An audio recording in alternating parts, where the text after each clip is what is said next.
upendo wa Mungu kwa mwanadamu. Mimi nilikuwa naangalia upendo wa Mungu kwa mwanadamu siku moja. Kwa natafakari neno la Mungu baada ya kusoma kile kitabu cha Mwanzo, Adamu pale alipotenda dhambi. Nikasema Mungu ni tofauti na sisi sana. Mungu anampenda mwanadamu mpaka ile pointi ya mwisho, yani ile kupitiliza. Tukasema upendo wa Mungu, na ndio maana unaona hapa anasema unaigeuza damu kuona kitu cha ovyo, kitu ambacho yeye anakiona kwamba mwanangu nikimpa hiki kitu kitamfaa, kitamsaidia. Nikaona kwamba Adamu alipokosea na Eva pale bustani ya Edeni, Mungu aliona Adamu kavaa mavazi. Biblia inatuambia kwamba alivaa majani na mke wake kwa kujistiri na kujificha. Lakini Mungu akawaita. Baada ya kuja Shamu mmoja Adamu, wewe ni nani aliyekwambia uko uchi? Adamu akaanza kumlalamikia Eva. Na Eva akamlalamikia nyoka. Unaona? Lakini Mungu kwa upendo wake, kweli yuko kwenye hali ya hasira, yuko kwenye hali ya kuona huyu mtu kaniangusha fulani, lakini akumtoa Adamu akiwa uchi nje ya bustani na akamfanyia vazi ambalo ni gumu, kwa sababu hata tukienda kununua viatu unauliza kiatu cha ngozi hiki, akamtengenezea vazi la ngozi la kondoo. Sijui ni mnyama gani, ni kondoo kama sikusii. Akamvalisha Adamu. Baada ya kumvalisha akamwambia nenda, akamtoa kwenye bustani yake. Lakini sisi leo upendo wa wanadamu umepoa. Mtu Debu ukinifanyia kitu kibaya, mimi napambana nikuvue nguo. Sikuvui nguo zako kama hivi, lakini nitatafuta namna ya kukuvua nguo. Hata kama una vitu vyangu ambao unavijua vya siri. Sasa hapo ndo tutapata kuvua nguo sasa. Nafikiri nimeupata ule mstari. Ni kitabu ni Wakorintho. Wakorintho wa pili mstari wa 19. Sura ya 5 mstari wa 19. Inasema hivi, yani Mungu alikuwa ndani ya Kristo akiupatanisha ulimwengu na nafsi yake, asiwahesabie makosa yao, naye ametia ndani yetu neno la upatanisho. Mungu alikuwa ndani ya Kristo akiupatanisha ulimwengu na nafsi yake. Hebu simama hapo. Mungu alikuwa ndani ya Kristo. Na ndio maana Kristo anasema Baba yuko ndani yangu.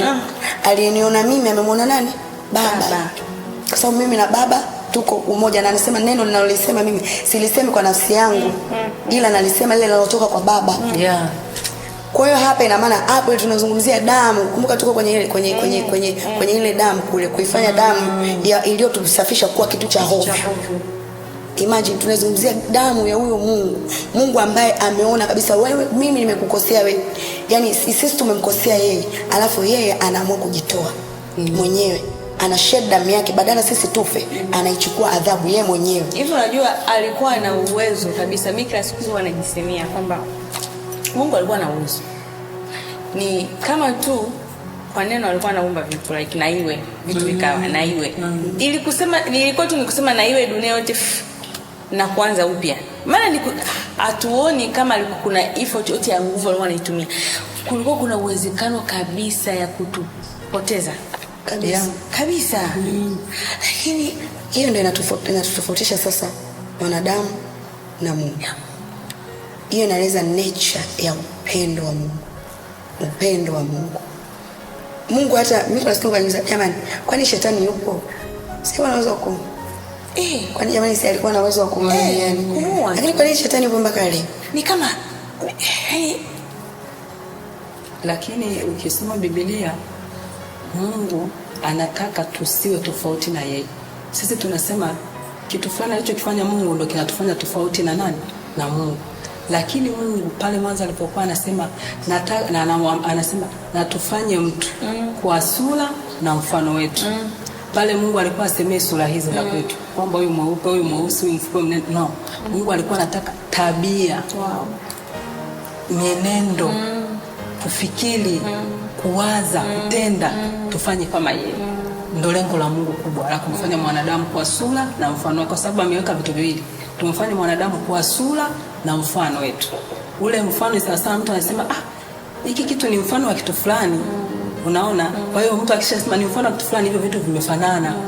Sasa Mungu anataka hata ule upendo ambao tunausema huko, utakatifu ambao tunausema hapa, kila kitu, tahadhari, yani vitu ambavyo tunavisoma kwenye Biblia, Mungu anatamani akituangalia tuwe navyo. Avione. Tuwe navyo. Kama huo upendo wake, mimi nahisi sasa hivi kama chochote ambacho Mungu ametufanyia sisi, kama mimi nikiamua kukifanya, naonekana ni weak, dhaifu. Yaani unaanzaje ni kama unajipendekeza. Yaani mtu amekukosea. Utaenda kumtafutia vazi. Unajua sisi hatujafika hata robo ya viwango vya chochote Mungu alivyo. Mtu amekosea kosa la aina hiyo. Maana yake unajua unaweza kusema labda aliwanyima chakula. No, kulikuwa kuna chakula cha kila aina. Yeah. Nilikuwa ni sharti moja tu. Msile. Matunda ya mti mmoja tu. Na wakafanya hivyo. Haujawafukuza tu. Yaani mimi point yako imenipa kufikiri.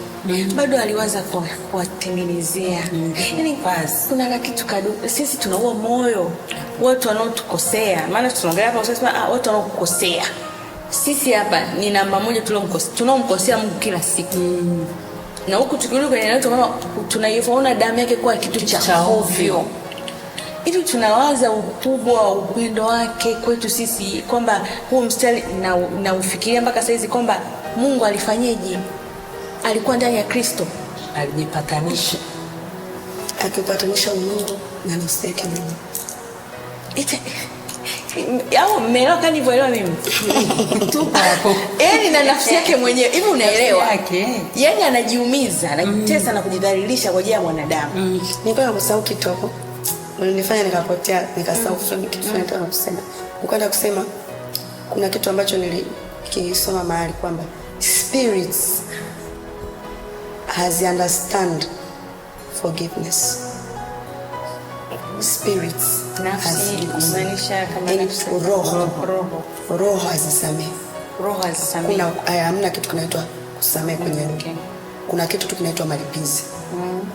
Kwa hiyo hata sisi sio kwamba Mungu alitusamehe kwamba umeshakosea Adamu na Eva, haya basi tumefuta, tumeandu hakijafanyika. Ina formula. Kwa hiyo kuna formula kwamba kwa hiyo ilibidi ifanyike, lazima kuwe na malipizi au malipizi malipizi ya kulipiza kile kitu. Ndio maana yani hata kwenye Mungu agiza ma spirits, ukifanya kitu lazima atalipa tu, utalipa kwa namna yote iwe, kwa blood, kwa nini hakunaga forgiveness like mnisamee? Hapana, tunakusamea lakini kuna matokeo. Kwa ndio maana hata Mungu, kwa sababu Mungu ni roho, same nature, ilikuwa haiwezekani kusamehe kwa sababu formula hiyo haiapply hapo.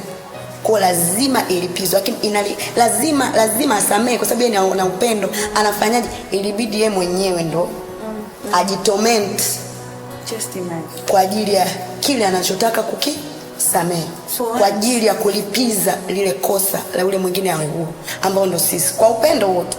That's love. Yaani kwa lugha nyingine upendo wa Mungu hauna sababu. Yeah. Always sisi tunaizo yani hamna sababu. Maana niko kufikiria kibinadamu like kwa nini ufanye hivyo? Kwani kwa lipi? Unajua sisi tunakuishi. Yaani upendo wetu sisi una sababu. Unafanya hiki kwa sababu ya.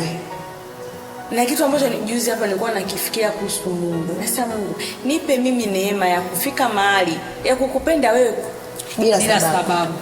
Nikupende tu. Kwa sababu wewe ni Mungu. Yes. Yaani ifike mahali hapo yani. Nafikiri na hicho ndo Mungu anachokitaka kwetu. Yaani hicho ndo Mungu anachokitaka. Sio nimpende Mungu just because na expect kwamba Mungu atanifanyia kitu fulani. Na kwamba nikikaa kwa Mungu au nikiishi kwa kushika sheria zake na kila kitu and things have happened, vitu havitokei, basi niseme kwamba ni compromise. Hapana, Mungu anataka amenipa nimpende, hajanipa nimpende. Yani anataka ule moyo wa kumpenda hata kama vile ninavyovitaka vitokee physically havijatokea. Na jana nilikuwa namsikiza mtu mmoja akasema kwamba kama wewe una expect reward ambayo unataka expect kuipata kutoka kwa Mungu ni material things, umefeli. Reward ambayo unatakiwa kuiexpect au kuitarajia na kuitamani kutoka kwa Mungu ni vitu visivyoonekana ambavyo ni tano, ni vya milele, vitu visivyoharibika. Hiyo ndio great achievement ya mtu wa Mungu. Ndio kama yule mwanamke kisibani alivyoambiwa kwamba ukitaka maji kwangu, alimwambiaje? Kwa mimi nitakupa kiu, hautasikia kiu tena. Lakini hapo nilikuwa narudi kwenye kusema kwamba kumpenda Mungu, natakiwa nimpende Mungu kwa hali yoyote, si ndio? Bila sababu. Lakini tukija kujiangalia sasa, tukirudi kwa sisi wenyewe tukajigeuzia sisi vidole kwamba tunampenda Mungu. ule upendo Mungu anaotaka kutoka kwetu ni upendo gani? Mimi najua kuna sema hapa imeandikwa kwamba ukinipenda utazishika amri zangu. Kwa ina maana definition ya upendo wa Mungu sile kuna ile mtu anambia dada unampenda Mungu wewe. How do you know kama nampenda Mungu? Definition biblically, yani kwenye Bible, definition ya upendo kwa Mungu ni kuzishika amri zake. Kwa mimi siwezi kuzungumzia kama unampenda Mungu kwa sababu sijui level yako ya kuzishika amri za Mungu. Sijui. Pengine unashika kuna mambo nayaona kwa usoni. Je, siri? Kwa ambaye anajua ukweli kwamba anampenda Mungu ni wewe mwenyewe na Mungu wawili. Ni mimi mwenyewe na Mungu. Na nafikiri mtu ambaye anaifanya damu ya iliyomsafisha ya agano kwa Yehova ndio mtu asiyempenda Mungu. Whether unamjua au hujui, whether umeokoka au hujaokoka, yani hiyo okay. Kumbuka hii amesema baada ya kuipokea ile. Kwa hiyo tunamzungumzia mtu ambaye anamjua Mungu, ameokoka. Halafu anasema anampenda Mungu, still anaendelea kufanya dhambi kwa makusudi. Umeambiwa usiue, bado anaendelea kuua, anaenda kutoa mimba. Maana mtu kuua anafikiri labda anaua mimba, anatoa mimba. Neno Mungu limesema kuna sehemu hapa Yesu anasema kabisa kwamba msifikiri kwamba mimi nimekuja kuitangua Torati. Hapana, sijaitangua hiyo Torati. Haitakuja kutanguka. Anazungumza nini? Anasema ukimtazama, yani ukimkasirikia jirani yako, ndugu yako, wewe umeshamuua. That's the level of Christ. Wewe tayari ni muuaji. Kwa hiyo na bado unaendelea kuua kwa makusudi. Kuchukia. Wanaongelea nia ya mtu ya ndani. Nia ya ndani. Kwamba vitu vingine hatuvioni sisi. Sasa ukimtamani nini, yani hivyo vya ndani kabisa. Nje naweza nikwambia niko normal kabisa. Lakini Mungu yuko hasikii chochote cha nje. Ndio nilikuwa naeleza kwamba nimekumbuka juzi nilipokuwa tulivyosoma ile andiko la Waebrania. Ndio maana mimi nilituma. Kwa sababu nilianza kugeuka kujiangalia mimi. Nikasema kumbe kuna dhambi zingine tunazichukulia poa. Nafanya